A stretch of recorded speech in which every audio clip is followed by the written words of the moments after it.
Eu separei 10 perguntas sobre o tema renda variável para você que está se preparando para uma certificação, CPA 10, CPA 20, CE, Ancord, até mesmo CFP. Então vamos lá, direto ao ponto, 10 perguntas para a gente discutir aqui. Eu quero que você aprenda o contexto, não só decore, tá bom? Primeira pergunta na tela é essa aqui, ó. Os dividendos, alternativa A, dependem da valorização da ação na bolsa ou no balcão organizado. B, são aprovados pelos acionistas. C, podem ser pagos em dinheiro ou em ações. D, são aprovados pelo Conselho de Administração. Bom, o que são os dividendos? Dividendos é distribuição de parte do lucro líquido que a empresa teve no período, tá bom? E como a empresa paga parte do lucro líquido para o acionista, esse pagamento é em dinheiro. Portanto, a alternativa C, aqui ó, que diz que podem ser pagos em dinheiro ou em ações, tá errado, porque só pode ser pago em dinheiro, crédito na conta do investidor, tá bom? Aí, a alternativa A diz assim, ó, dependem da valorização da ação na bolsa ou no balcão organizado. Não. Os dividendos independem da valorização ou desvalorização da ação na bolsa de valores. Os dividendos dependem do lucro que a empresa teve no período. E ela pode ter lucro e não ter tido valorização na bolsa, porque o que define a valorização ou não de uma ação na bolsa é basicamente se o mercado está comprando mais ou se o mercado está vendendo mais. Lei de oferta e demanda. Então não, os dividendos não dependem da valorização da ação. O que depende da valorização da ação é o ganho de capital, tá bom? Alternativa C, são aprovados pelos acionistas. Não, não são os acionistas que aprovam os dividendos. Quem aprova o valor que será distribuído em forma de dividendos é o Conselho de Administração.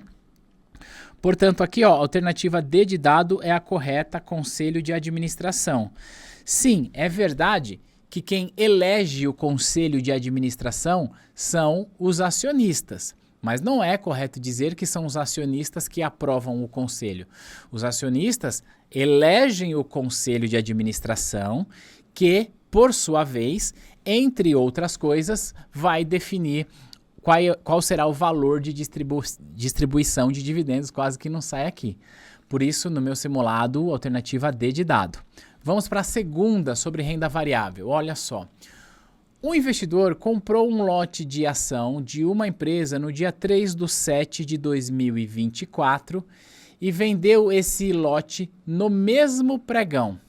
Sabendo que o valor da alienação foi superior ao valor da compra e que o investidor obteve ganho de capital com essa operação, assim podemos afirmar sobre o imposto de renda que, olha só, se nós estamos falando que é uma operação que foi feita no mesmo pregão, o que isso aqui significa?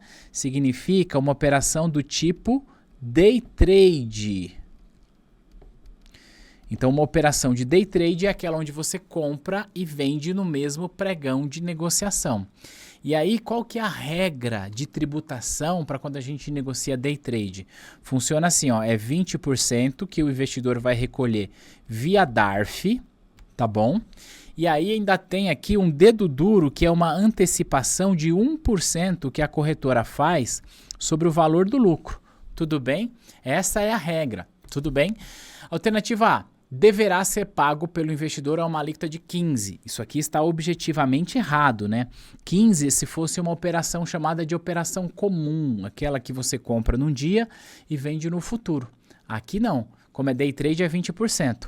Alternativa B, que é a correta, deverá ser pago pelo investidor a uma alíquota de 20%. É isso, porque deve ser pago pelo investidor.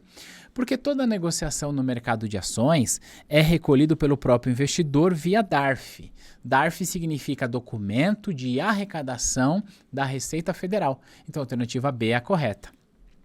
A C e D fala assim, ó, será recolhido na fonte. Não, não é recolhido na fonte, tá? Porque mercado de ações é o próprio investidor que recolhe via DARF, por isso elas estão erradas. Tudo bem? Vamos para a terceira pergunta.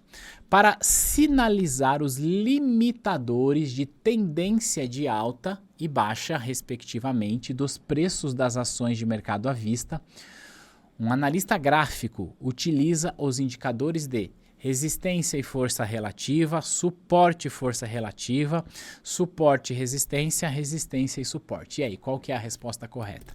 Eu já vou te explicar antes. Deixa eu só me apresentar. Se você é novo ou nova por aqui, eu sou o professor Tiago Feitosa, você está no canal da T2 Educação.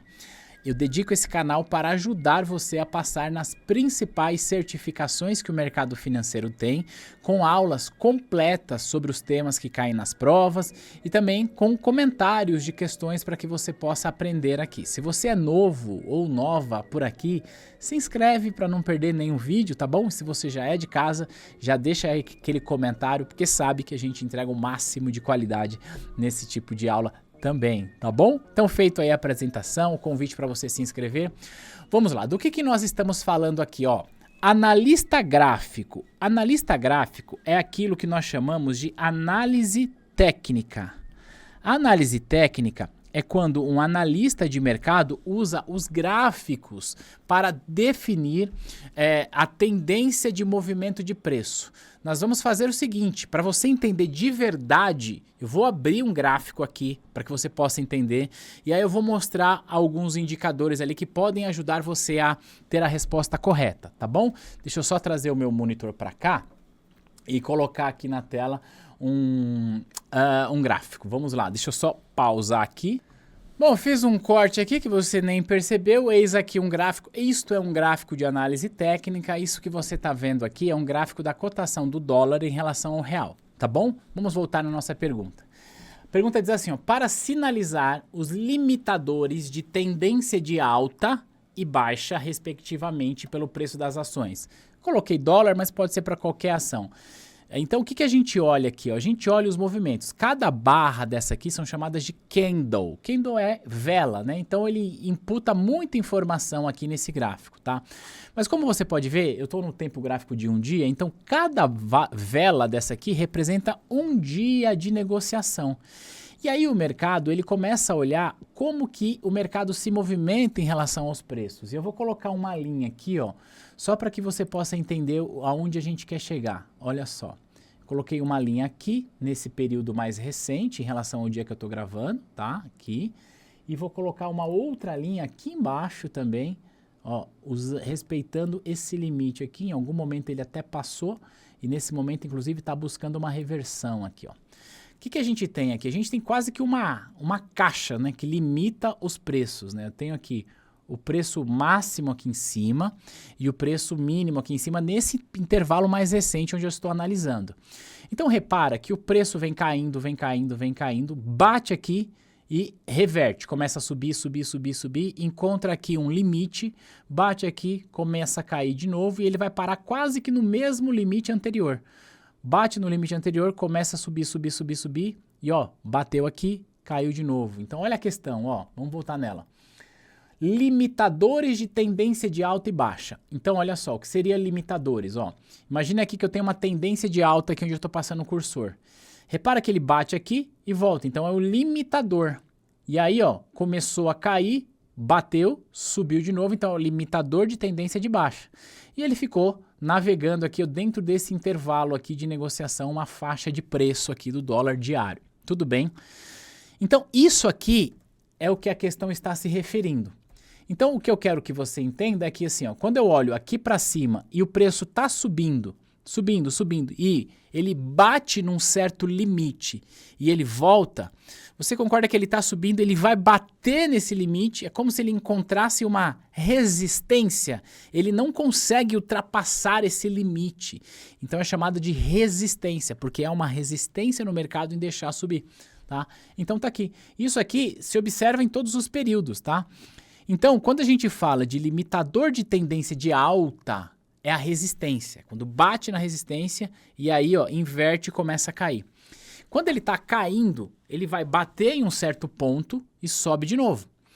Repara que ele vem, bate, sobe, começou a cair de novo. Ó, aqui ele bateu, embora quase que não dê para ver, ele chegou a bater nessa mínima, subiu de novo, bateu, ultrapassou e quando eu estou vendo aqui, talvez ele inverta, né? Ele vai, o suporte vai virar resistência, mas a gente não precisa entrar nesse detalhe. O que eu quero que você entenda é que quando o preço está caindo e ele encontra um patamar de preço que faz com que ele reverta isso, quer dizer que ele está caindo e não consegue ultrapassar isso. Então ele está caindo e encontra um suporte. Então o nome disso aqui, ó, aqui em cima, o nome disso aqui é resistência. E o nome dessa linha aqui de baixo é suporte. Opa, peraí. É suporte. Então, olha a pergunta, vamos voltar aqui, ó. Para sinalizar limitadores de tendência de alta e baixa, respectivamente. Então, alta. Alta é esse aqui, ó. Resistência. Baixa é esse aqui, suporte. Então, a resposta correta é a resposta que tenha resistência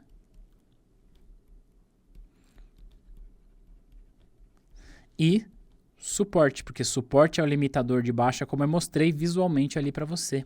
Resposta D de dado, tá? Porque, ó, alta, limitador de alta é resistência, limitador de baixa é suporte, então tem que ser nessa ordem.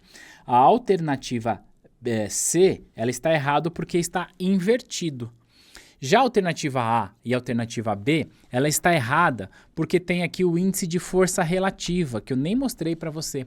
Mas o índice de força relativa é a força que compradores e vendedores eventualmente estão exercendo naquele momento sobre um determinado ativo, tá bom? Então, resposta correta, D, resistência e suporte, porque esses são os limitadores, tanto de alta para resistência e suporte para baixa, tá bom?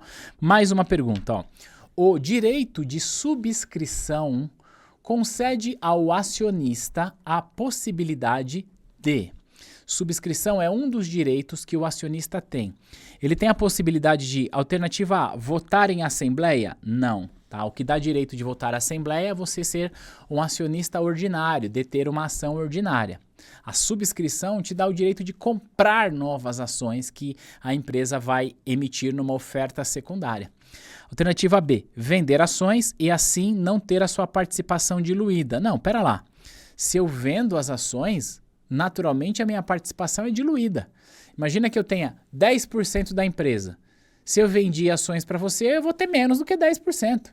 Então tá errada a sentença, porque diz assim, ó, vender as ações e assim não ter sua participação diluída.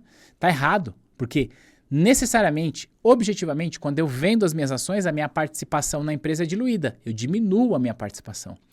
E também está errado porque isso não é subscrição. Subscrição é o direito de subscrever novas ações, portanto, comprar novas ações. Então está errado. B, ter a preferência para o recebimento sobre os juros de capital próprio. Não, olha só. O acionista ele vai receber juros sobre capital próprio de acordo com a quantidade de ações que ele tem. Não tem nenhuma relação com subscrição. Alternativa correta, D de dado. Comprar novas ações e manter inalteradas suas posições relativas no capital social da empresa. Essa é a resposta correta, tá bom? Porque quando uma empresa vai fazer uma oferta secundária, ela vai vender novas ações no mercado. Imagina o seguinte, ó, nós temos uma empresa aqui, tá? De R$1 milhão. Claro que toda empresa na bolsa vale muito mais do que isso, só para fins didáticos, tá? Uma empresa aqui de 1 milhão, tá? Imagina que você tem aqui, ó, R$100 mil, portanto você tem 10% da companhia. E aí ela vai emitir uma oferta secundária, ela vai vender novas ações, de forma que o valor dela vai ser de R$2 milhões. Você vai ter o direito de comprar novas ações para que, se você mantiver, por exemplo, 200 mil, você mantém os mesmos 10%, por isso mantém inalteradas as suas posições. Só que não confunda, direito de subscrição é o direito de subscrever novas ações, o que significa comprar novas ações. É diferente da bonificação. Na bonificação, o acionista recebe novas ações sem precisar comprar, tá bem? Vamos lá, para a quinta pergunta dessa noite, tem a ver com níveis de governança corporativa. Deixa eu abrir aqui, olha só. Para se enquadrar no segmento de governança corporativa, as empresas precisam adotar procedimentos de melhor governança e, com isso, trazer mais transparência para os acionistas. Os segmentos são nível 1, nível 2 e novo mercado. Certinho, esses são os segmentos de governança corporativa da B3. O segmento oferece direito ao acionista, tanto preferencial quanto ordinário, de vender suas ações em caso de alienação de controle pelo mesmo preço que foi vendido ao novo controlador alternativa A, nível 1 e nível 2, alternativa B, novo mercado, alternativa C e correta, nível 2 e alternativa D, nível 1. Bom, vamos lá, vamos recapitular isso aqui. Os segmentos de governança corporativa são segmentos dentro da Bolsa de Valores que as empresas podem, se assim quiserem, cumprir algumas regras adicionais para se enquadrarem neste segmento. É como se a B3 dissesse assim, olha, todas as empresas que negociam ações aqui na Bolsa, elas têm boas regras de governança. Tem algumas regras que precisam ser seguidas. Mas algumas empresas, elas querem ter regras ainda melhores, regras ainda mais rígidas, para trazer mais confiança para o acionista. E aí existem 3 níveis, como a questão disse, ó, nível 1, 2 e 3. O nível 1, que é o, digamos, o menor entre os níveis de governança, é um nível que a empresa precisa se comprometer em deixar pelo menos 20% das suas ações em free float. Presta atenção nisso, ó. Eu vou escrever a palavrinha aqui, ó. Free float. Existem outras regras, tá? Mas este aqui, para o nível 1, é 20%. 20% de free float. O que significa isso? Que no mínimo 20% de todas as ações tem de estar em livre negociação na bolsa. Este é o nível 1, tá? O menor dos níveis de governança ali. Quando a empresa quer ir além do nível 1, ela vai para o nível 2. E aí tem outras regras. Uma das regras, além do free float, é oferecer 100% de tag along, tanto para os acionistas ordinários quanto para os acionistas preferenciais. Então, aqui nós estamos falando no nível 2. E o que é o tag along? É o direito de vender as suas ações, em caso de alienação de controle, pelo mesmo preço que foi vendido ao novo controlador. Deixa eu te explicar isso. Olha só. Imagina que você que está aqui me vendo é acionista da T2, tá? A T2 é essa empresa que patrocina esses vídeos aqui no YouTube para que você possa ver, certo? E as ações da T2 estão sendo negociadas na Bolsa de Valores por R$10. Então você tem ações cotadas a R$10, beleza? Aí vem um novo grupo educacional e quer comprar o controle da T2. E vai dizer para mim, Thiago, olha, vende aí as suas ações da T2, porque agora quem vai mandar na bagaça sou eu. Beleza. Só que, meu amigo, minha amiga, se eu for vender o controle da empresa, eu não vou vender o controle da empresa pelo preço de tela, ou seja, pelo preço da Bolsa de Valores. Pera lá. Se eu fosse vender a preço de tela, a preço de bolsa, eu vendo lá na bolsa e mantenho o controle. Eu vou dizer assim para esse novo grupo educacional. Ei, novo grupo educacional que quer comprar a T2. Olha só, você quer comprar o meu controle? Eu vendo. Eu vendo para você por R$20. Então eu fui lá e vendi o controle por R$20 cada ação. Vendi o controle. Aí você que está aí pensando, falou, puxa, agora ferrou. Eu era acionista da T2, eu confiava na gestão da equipe do Thiago, estava indo muito legal. Agora ele está vendendo para esse novo controlador, não tenho a menor ideia de quem seja. Agora eu fiquei aqui com essa ação a R$10 na bolsa e ele saiu, ó, vendendo por R$20 cada uma. Poxa, se dei mal, você vai dizer. E aí eu vou dizer, não, olha só. A T2 faz parte do nível 2 de governança. A empresa precisa oferecer 100% de tag along. O que isso significa? Esse novo grupo educacional vai dizer assim para você que é investidor minoritário. Investidor minoritário, olha só, eu, novo grupo educacional, paguei R$20 por cada ação para ter controle. Na bolsa tá R$10. Eu ofereço para você 20. Você quer vender? Se você quiser vender, eu pago R$20 em cada uma das ações. Isso é tag along. Isso é 100% de tag along. É o acionista minoritário ter o direito de vender a ação em caso de venda ou, como a gente diz, em caso de alienação do controle. Ocorre que a Lei 6404, que é a lei das SAs, que criou essa regra de tag-along, disse para a gente o seguinte, que o tag-along, segundo Lei 6404, é de 80%, no mínimo, 80% para as ações ordinárias. Então, no mínimo, 80% para as ações ordinárias. Então, se uma empresa ela não se enquadra nos níveis de governança corporativa, que é a pauta dessa questão, ela pode oferecer 80% de tag-along só para os acionistas ordinários. Os preferenciais nem têm tag-along, tá?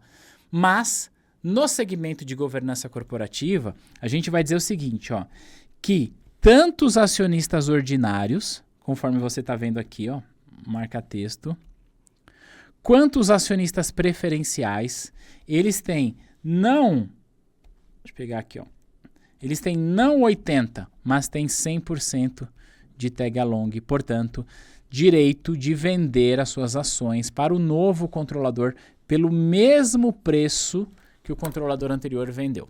Isso é tag-along e nível 2 tem isso. Aí você dirá assim, Thiago, mas e no novo mercado, que é um segmento acima do nível 2? Não tem tag-along? Tem. Inclusive tem 100% de tag-along. Mas presta atenção nessa pergunta. A pergunta falou assim, ó, tanto para as ações preferenciais quanto para as ações ordinárias. Ocorre que no novo mercado, que é um outro segmento de governança corporativa, no novo mercado só existem ações ordinárias. Uma empresa não emite ações preferenciais. Então essa questão ela não se enquadra ao novo mercado, porque ela está buscando tag-along na preferencial. Por isso, resposta correta C, aqui em cima da minha cabeça, nível 2. Tá bem? Vamos ver a sexta pergunta que eu separei aqui, ó. Essa aqui fala de tributos sobre o mercado de ações. Eu sei que eu estou em cima das alternativas, mas eu já saio antes. Vamos ler a questão. Uma pessoa física efetuou as seguintes operações com ações em bolsa de valores. Aí tem aqui, ó, empresa ABCDE, quantidade de ações, data da aquisição, valor, data da alienação, que é a venda, o valor da venda e o ganho de capital. Olha só, aí nós temos as seguintes alternativas aqui, ó. O ganho de capital auferido na alienação dessas ações estão... Aí tem isento de imposto de renda devido ao valor da alienação, sujeito a 15%, imposto de renda devido ao reduzido valor de aquisição, por aí vai.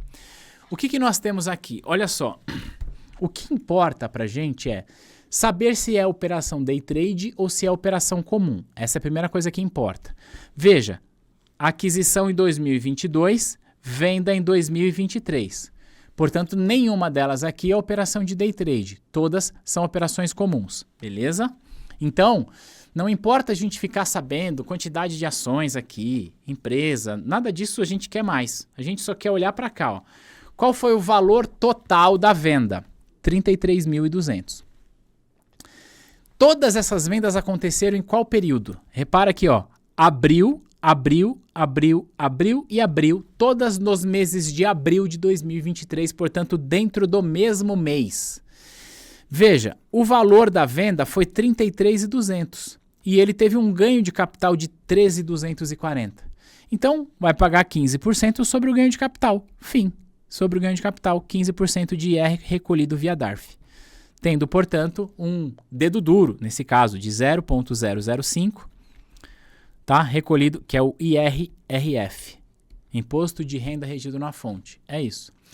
Informações. Se o valor dessa venda aqui, ó, fosse inferior a R$20 mil, estaria isento. Como ele vendeu acima de R$20 mil e teve lucro, vai pagar de acordo com o que eu escrevi aqui do lado. Alternativa A diz que está isento, está errado. Alternativa B de bola, sujeitos à incidência do imposto de renda à alíquota de 15%. Essa é, portanto, a resposta correta, tá? É uma operação comum, portanto, é 15%, e ele vendeu acima de 20 mil, portanto é 15%. Bem tranquila essa questão, né? Vamos combinar? Alternativa C, isentos do imposto de renda devido ao reduzido valor de aquisição. Não, o que importa não é o valor de aquisição, mas o valor de venda. Então isso aqui está errado, tá bem? E D, sujeito ao imposto de renda alíquota de 20, não, só se fosse day trade. Tá bom? 7ª pergunta, eu quero que você deixe aqui nos comentários, tá? Quantas destas você está acertando? Vamos conversar sobre as bonificações de ações. Assinale a alternativa correta. Se o senhor ou a senhora que está aí desse lado está prestando atenção no que eu estou te falando, nós já falamos sobre bonificações aqui, não é mesmo? Alternativa A diz assim, são oferecidas novas ações a preço abaixo de valor de mercado para qualquer pessoa. Não, para lá. Bonificação é quando o acionista recebe, ganha novas ações. Então não é abaixo de valor de mercado, tampouco para qualquer pessoa. É só o acionista que tem direito. Isso aqui está errado. B de bola. São oferecidas novas ações a preço abaixo de valor de mercado. Não é preço abaixo de valor do mercado. Bonificação, você está ganhando novas ações. Alternativa C. As ações são distribuídas gratuitamente aos acionistas da empresa. Essa é a resposta correta, tá? Essa é a resposta correta. E D, as ações são distribuídas gratuitamente para alguns acionistas da empresa. Como assim, para alguns? Quer dizer que você receberia e eu não? Não faz sentido. Todo acionista, que quando a empresa faz a bonificação, todo acionista pode ter direito de receber essa bonificação. E aí é obviamente que você vai receber a quantidade de ações via bonificação proporcional ao tanto que você tem de ações daquela empresa. Mas eu preciso que tenha tratamento igualitário. Todos vão receber, não alguns acionistas, tá bom? Alternativa D está errada. Resposta C é a correta. Fechou? 8ª pergunta, olha só. Os ativos de renda variável são aqueles cuja remuneração ou o retorno de capital são: item 1, com base em taxas flutuantes. Item 2, determinado pela variação da taxa de juros. Item 3, determinado no resgate da aplicação. E item 4, corrigido por índice de preço. E está correto o que se afirma em: se nós estamos falando de renda variável, esse negócio aqui chama renda variável, meu amigo. Chama renda variável, minha amiga, porque vareia. Vareia para cima ou vareia para baixo. Ou seja, eu estou brincando aqui com você com a expressão de variação para que você entenda o seguinte: nós não temos nenhum tipo de taxa pactuada ao investir em renda variável. Quando você investe em ações, em fundos imobiliários, em moedas propriamente dita, não tem nenhuma taxa pactuada. Então, olha só, não tem taxa flutuante.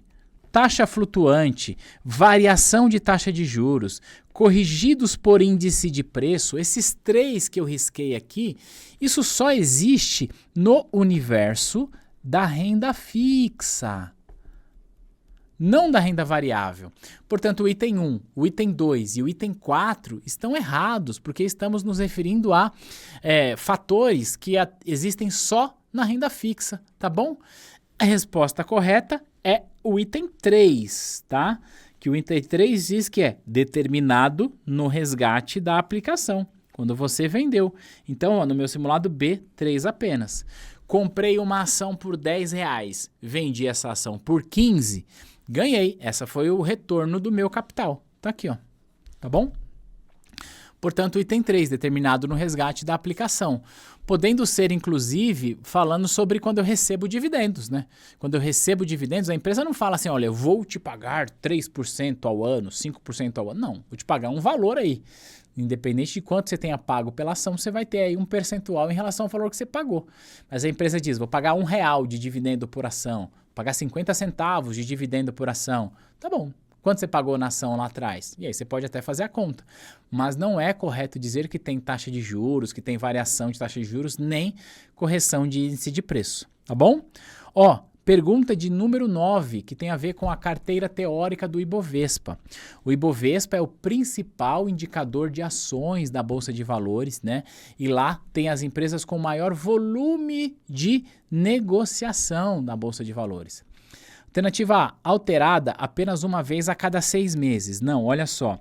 Todas as carteiras do Ibovespa, tá? Aliás, perdão, todas as carteiras teóricas de índices lá da B3, o Ibovespa, o IBRX, o Small Caps, o índice de energia elétrica, de sustentabilidade, todos os indicadores da nossa bolsa, eles passam por rebalanceamento, que é quando a B3 olha para as ações que fazem parte do índice, analisa se, de acordo com os critérios do índice, aquela ação está fazendo sentido ou não está fazendo sentido. Isso é o rebalanceamento, podendo colocar novas empresas, podendo tirar novas empresas desta carteira teórica. Tá?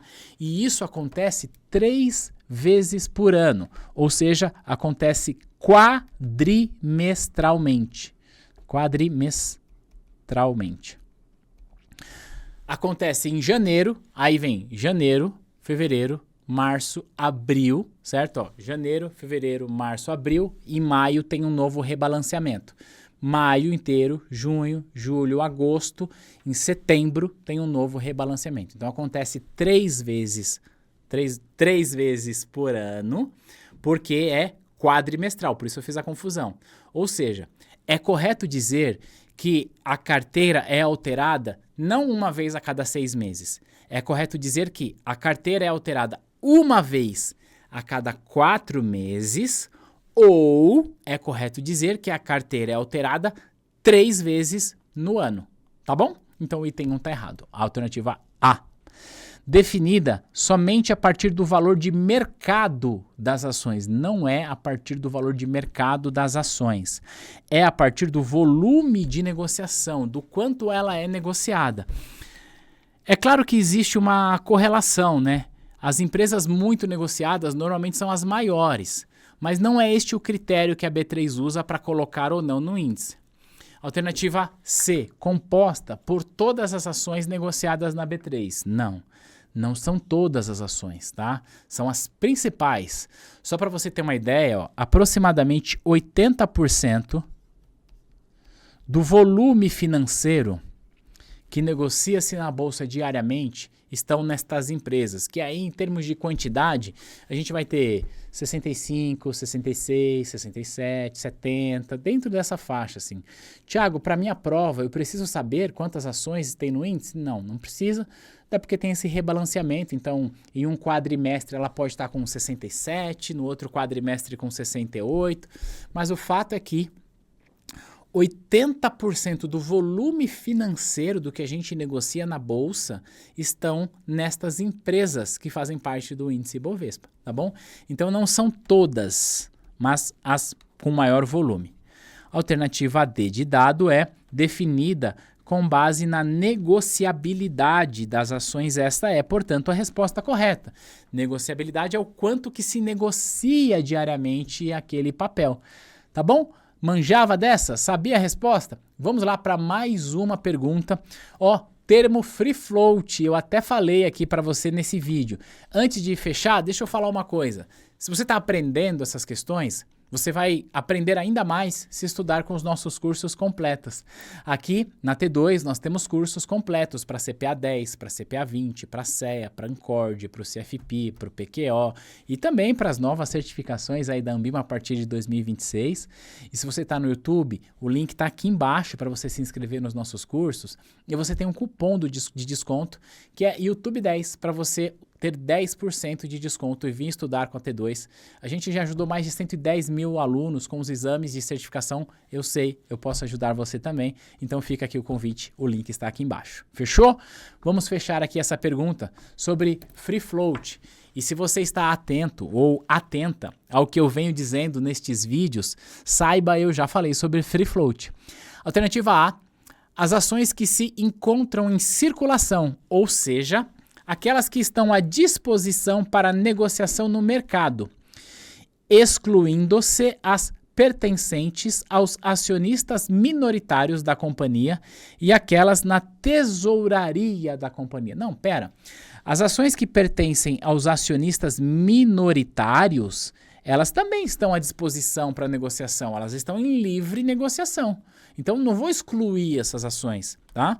Porque você pode comprar e vender a qualquer momento, portanto, as ações que você ou seu cliente tem estão em free float.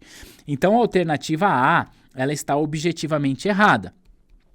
B de bola, as ações que se encontram em circulação, isso é free float, tá certo. Ou seja, aquelas que estão à disposição para negociação no mercado, incluindo-se as pertencentes aos controladores e aquelas na tesouraria da companhia. Não, ó, as ações que estão na tesouraria, elas estão guardadinhas.